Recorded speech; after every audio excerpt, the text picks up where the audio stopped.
你哋好，我係6A 班嘅施天朗。我係6A 班嘅傅天恩。今日我為大家報道嘅新聞內容係一次過津貼工商廈劏房住戶資助。扶貧委員會喺8月26日通過向工廈及商廈劏房戶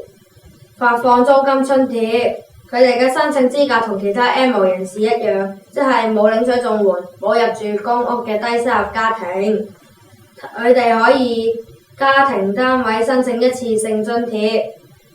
一人住戶係可以獲發3500蚊，二人住戶係7000蚊，而3人以上嘅就係劃一為1萬蚊。呢個項目嘅名正式名為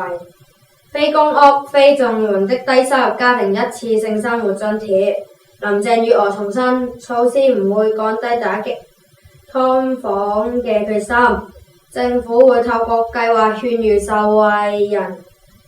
嘅住戶盡快遷離呢啲工廈及商廈嘅單位。佢話，從保障住戶嘅安全方面而言，工廈係唔適宜用作住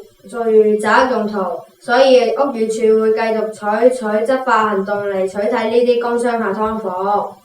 扶貧委員會討論嗰陣時，有委員擔心呢啲措施會鼓勵低收入家庭入住劏房，但係討論之後認為擔憂不成立，因為相信低收入家庭入住劏房嗰陣時嘅主要原因唔係政府資助。至於執法問題，委員會認為真正犯法嘅係工商廈劏房嘅業主，而唔係住戶，故此唔會因為住戶領取到津貼所以立即執法。希望以上嘅措施能夠幫助到社會上有需要嘅人，令到香港亦有一個和諧嘅社會。酷熱天氣之下，一杯冰凍嘅飲品實在令人十分舒暢。但近日有本港嘅報章喺8間食肆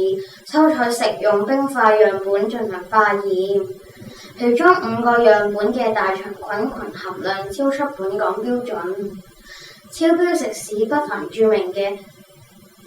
連鎖咖啡店、快餐店及旺區茶餐廳，其中一間遊客最愛嘅著名茶餐廳樣本超標39倍。學者提醒，含菌冰塊有機會令飲品細菌以倍數滋生，甚至污染其他乾淨嘅食品。身兼香港大學微生學系榮譽副教授嘅臨床細菌學家任永昌表示，大腸菌群都係嚟自人或禽畜腸道內嘅細菌。有大腸菌群代表冰塊可能易受糞便污染。腸胃及肝臟科專科醫生張鼎堅指，食用冰塊嘅含量超標，有機會由於冰嘅傳送過程受污染或儲存不當引致。一般人有抵抗力可抵禦細菌，但係如果好似兒童、長者或者長期病患者，例如癌症病人等抵抗力較弱嘅人士飲用有問題冰塊嘅飲品，會引致腸胃炎。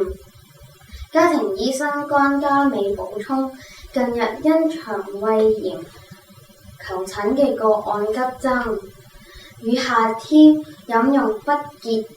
嘅凍飲及進食生冷食物有關。夏天天氣熱，食物同冰都容易滋生細菌，食咗問題冰好易有肚屙、發燒、頭痛等症狀，嚴重仲會嘔到出血。所以我哋必須要注意食物及飲品嘅衛生。如果懷疑食物變質就唔好食啦，以免影響身體健康。今日新聞報道完畢，多謝各位收睇。